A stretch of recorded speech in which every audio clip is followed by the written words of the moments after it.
Welcome to the P.A.S. Report podcast. If you're tired of censorship, outraged by government abuses, and thirsty for real insights, then you're in the right place. Get ready, because here, the fight for freedom never ends. Here's your host, Professor Nick Giordano. Hello, everyone, and welcome to the P.A.S. Report podcast. This is your host, Nick Giordano. I'm glad you could join me today. Make sure you follow and subscribe to the podcast so you never miss an episode. Also, head on over to the P.A.S. Report website, pasreport.com. Sign up for the newsletter, read the show notes, and share this episode with your family and friends. Put it on social media. That's how the P.A.S. Report grows. The more you share it, the better the audience becomes. And I have a few big announcements coming next week, so I'll talk about that at the end of the show.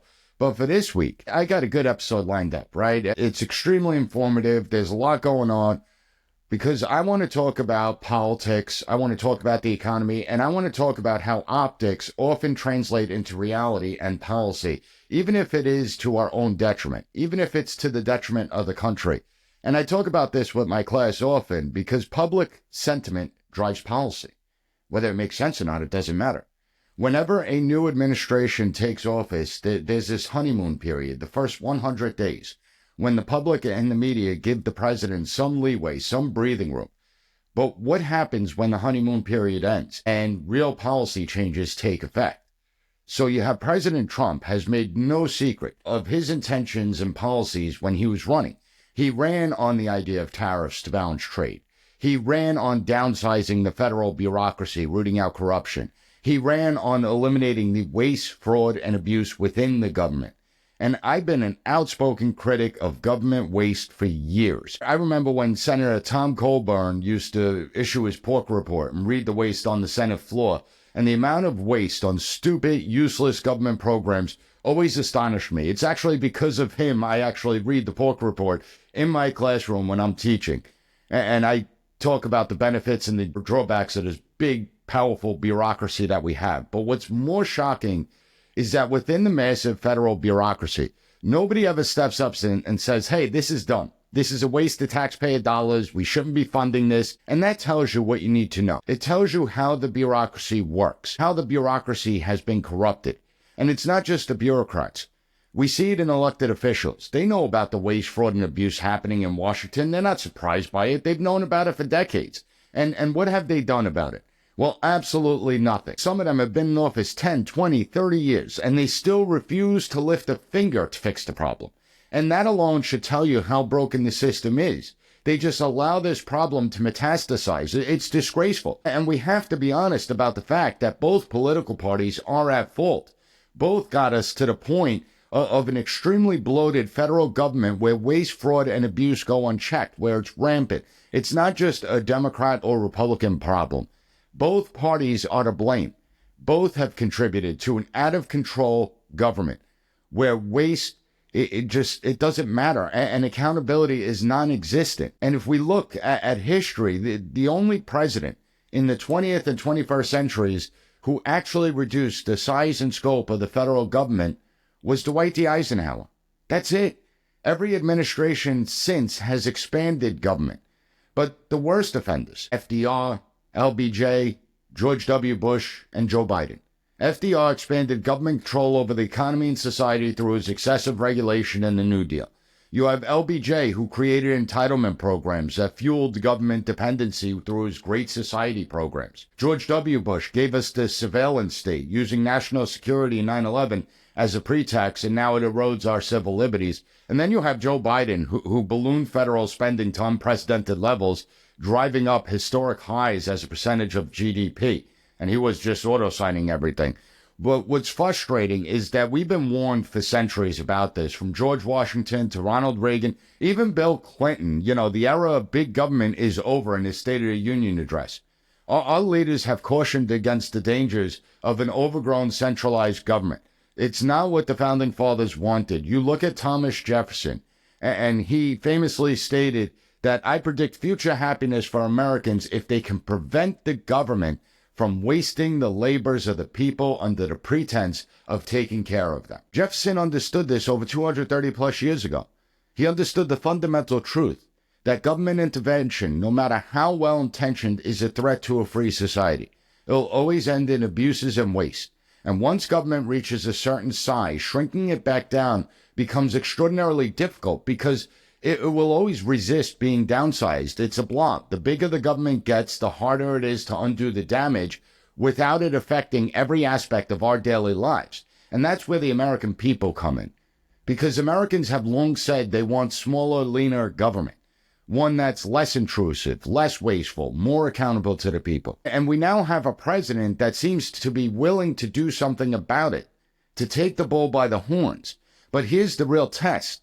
Can Americans actually handle the pain of achieving it? Cutting government down isn't just a slogan. It comes with consequences.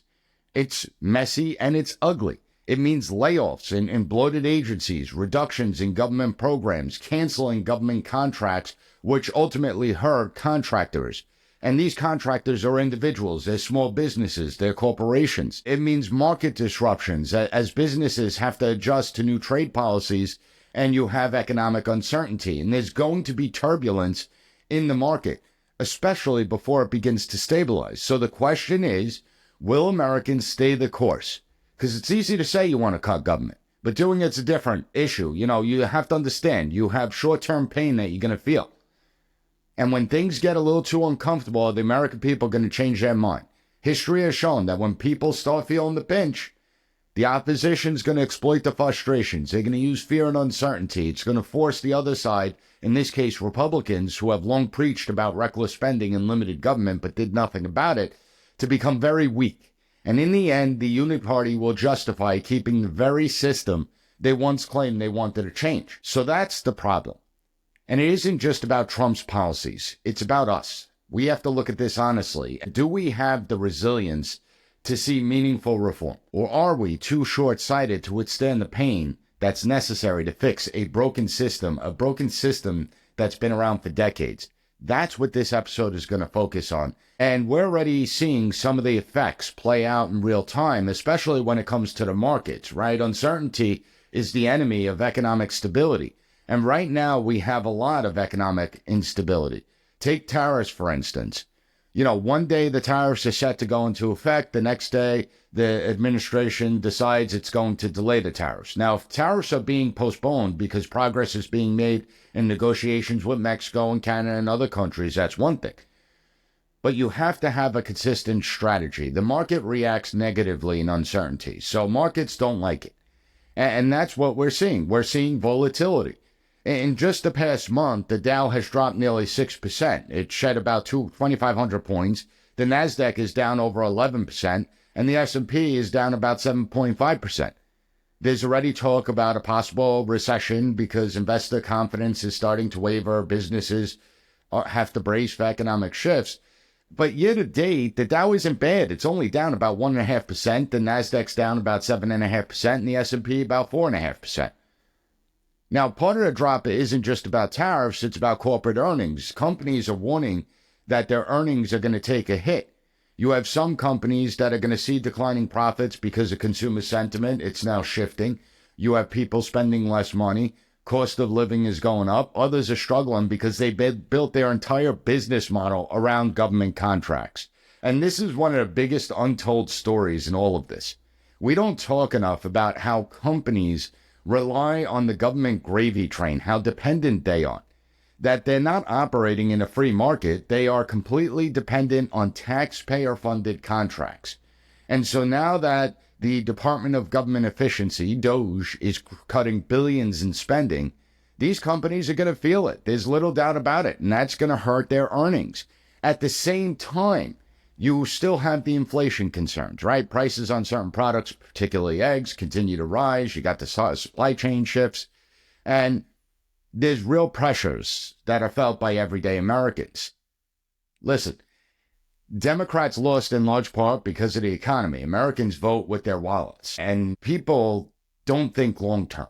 We think about the here and now, what's right in front of us. We don't look 15, 20, 30 years down the road. And as much as James Carville's an unhinged lunatic, he was right when he said it's the economy, stupid.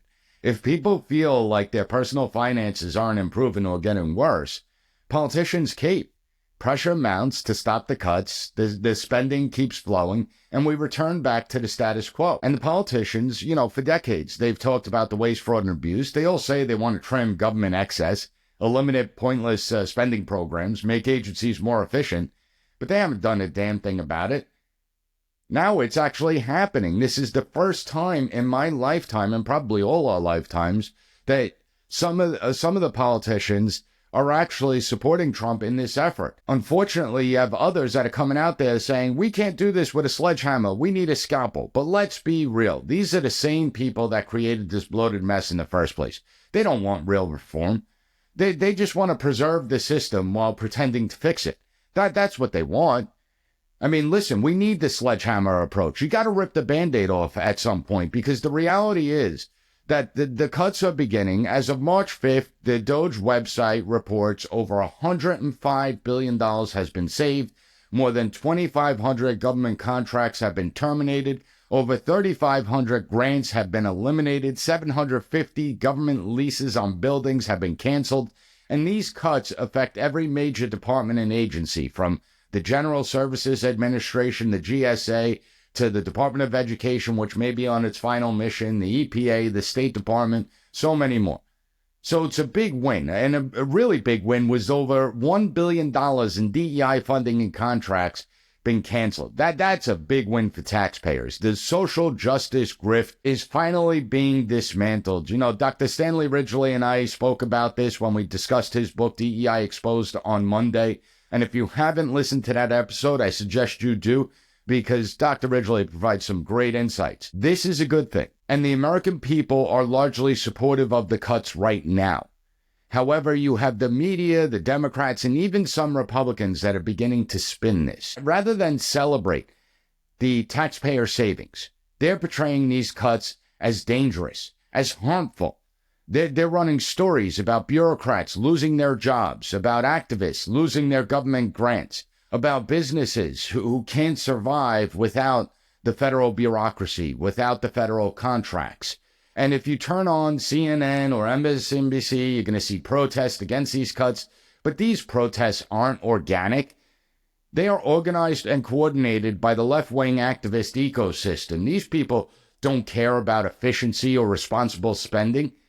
They care about keeping their funding streams intact. And next week, I'm going to be talking about the nonprofits and the far-left activists, because that's a whole nother scandal in and of itself. But when we look at the current administration, when we begin to see these cuts, not only are they necessary, they're based on the survival of our future. If we continue down the road we've been going on, sooner or later, the entire house of cards begins to collapse. And that's what a lot of people don't understand. The reason that you have so many screaming, and I'm talking about the Democrats and media and some weak-kneed Republicans, is because they like the status quo. They like the trillions of dollars that's being transferred. However, that is not sustainable. And there comes a point where we're going to face a reckoning. It's amazing to me how you have so many of these politicians that have such little regard for what we work for and what we pay into the system. They have no regard for it. They're sitting there screaming about cuts to Social Security and Medicare and Medicaid. It's not cuts to the actual program itself. It's rooting out the fraud and abuse. Who wouldn't support that? And they'll say, oh, well, I support getting rid of the fraud and abuse, but this is going too far. Well, no, it's not. It's not going too far. Elon Musk, he's the one leading Doge, and Musk has made some mistakes, but here's the difference. He admits that he makes mistakes. And when Doge makes a mistake, they do a course correction. That's more than we could say for the entire federal bureaucracy that has failed time and time again. It's more than we could say for all the elected officials in Washington, D.C. who never admit their mistakes. From Afghanistan, Iraq, Libya, the Department of Education, the Patriot Act, the IRS and the spying and targeting of conservative groups, the CIA, they never admit their mistakes, their wrongdoing, and they never face consequences. That's why what's going on is so important. That's why what Doge is doing is monumental, and I don't think we've ever seen anything like this in American history. Anything. Maybe the closest is Warren Harding and Calvin Coolidge. that slashed tax rates, that kept on generating surpluses to pay down our national debt, and they did reduce the size of government. Maybe that's the last time we actually saw an effort like this, and hopefully we continue going. Hopefully this administration will hold the line. But we have to ask, does public pressure begin to force a retreat back to reckless spending and bloated government? And that's my fear. The big question, are Americans in this for the long game? Or are we going to abandon ship the second things get too difficult, the second it kind of gets really ugly? And the Trump administration has been clear that there is going to be short-term pain but long-term gain.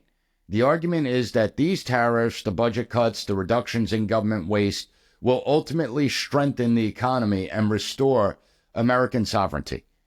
The people's sovereignty, we the people, over our national and economic interests. But it is a tough sell. That's for sure. Because it's easy to convince people in the short term.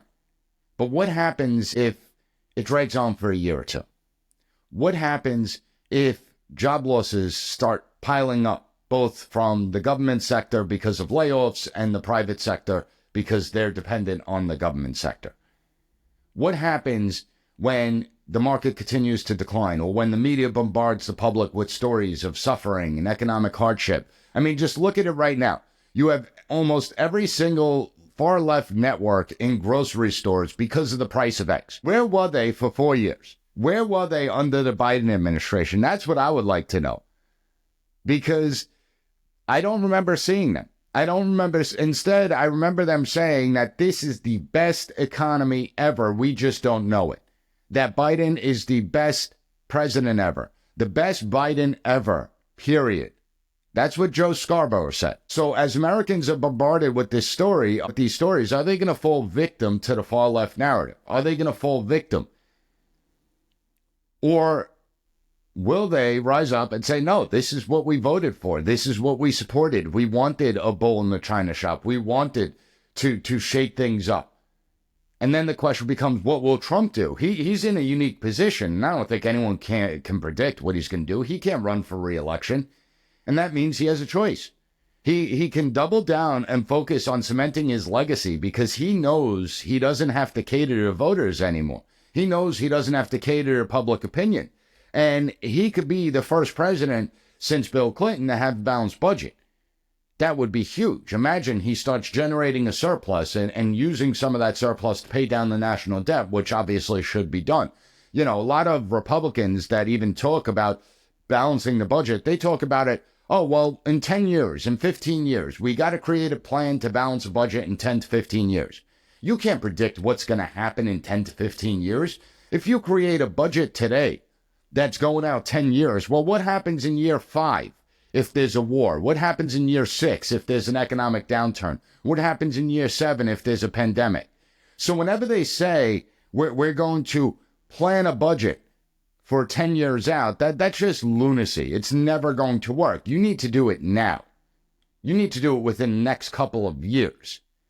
And so will Trump continue down that track?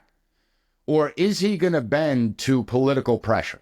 Is he going to scale back because he doesn't want to see the public backlash? And if he chooses legacy, he's going to push forward despite the short-term pain, because he understands the benefits over the long term will prove him right. If he chooses political convenience, well, then we may see a watered-down reforms to appease the public and the markets, and even members of his own political party. So which will he choose? And this is where we have to look at the difference between politicians and statesmen. A politician bows to public pressure even when it's harmful to the country and to the detriment of the people. Politicians, they operate with short-term thinking, constantly looking to appease the voter to maintain power. If people complain loud enough, politicians are going to abandon things. They abandon the reforms because they don't want backlash. It's why no one has ever done a damn thing about Social Security and Medicare. We're already operating in the red. We're already going into the abyss, the downward spiral within the next 5 to 7 years with these two programs. Nobody ever touches it because it's considered the third rail of politics. The second a politician begins to talk about reforming these programs, The AARP is going to mobilize. Democrats, the left-wing media will mobilize, and they'll try and get that person voted out of office. It doesn't even matter if it's one of their own. Okay, and that's why nothing has been done. Politicians have been complaining about it for decades. I remember going back to the Al Gore, George W. Bush campaign where Al Gore was talking about the stupid lock boxes. George W. Bush was talking about, maybe privatizing it, but nothing ever happened because it's the third rail. Now, here's the difference between a politician and a statesman. So a politician will always cater. A politician will always look short term. A politician doesn't play the long game. A statesman, on the other hand, does. A statesman tempers the public expectations instead of pandering to them. A statesman understands that the greatest reforms require sacrifice and that temporary pain is necessary for long-term prosperity. A statesman is going to prioritize the public good over what's politically convenient. Is Trump going to act like a politician or a statesman? And just as importantly, will the American people have the patience to withstand the discomfort that may be required to fix the system? And how long does that discomfort last? Is it going to last maybe 3 months, 6 months, a year? We don't know. But what we do know is that the midterm elections are going to be taking place next year. And so that's going to put a lot of pressure on Republicans to toe the line. So a lot of what has to be done has to get done within the next month or two in order to begin to press forward, because it's going to, the political debates and public opinion is going to be a much different story maybe 6, 7, 8 months from now. We've talked about the economic realities of what President Trump and Doge are trying to do, the political pressure to force President Trump to abandon them, whether Americans have the resolve to see this through. But here's the most important point that I want to bring up. For nearly a century, we've had politicians from both parties paying lip service to the idea of limited government, especially Republicans. And we've formed commissions, we've conducted studies, we've held endless hearings about waste, fraud, and abuse, and nothing has ever changed. Nothing. Why? Because Washington, D.C. has absolutely zero motivation to reform itself. It's not in the interests of government. Understand that government is like human beings. If you want to understand how government operates, you have to understand the mindset of human beings. And human beings are capable of some great things, right? Compassion, empathy, love, prudence, all those things. But we're also capable of some pretty negative things: greed, ambition, lust, jealousy. We also operate within our own self-interest, and operating within your own self-interest isn't necessarily bad. As I tell my students, they don't have to go to college. They don't have to sit in my classroom and hear me lecture, but they do. Why? Because they want an education. Why do they want an education? Because of self-interest. They want to get that piece of paper so they could start a career. And the reason they want a career is so that they can make a better living for themselves. The reason they want to make a better living for themselves is to live a comfortable life, and so they could buy stuff. So we operate based on self-interest. If you donate to the, let's say, American Cancer Society, well, odds are that either you or someone you know and love had cancer. And that's why you donate to the Cancer Society. But isn't that based in self-interest, right? What about the Alzheimer's Foundation and people suffering from Alzheimer's and dementia? What about them? Why don't they matter? Okay, so everything we do is about self-interest. Well, the same thing holds true within the federal government. It's in the federal government's interest to have this big bloated bureaucracy because the federal government thrives on power and control.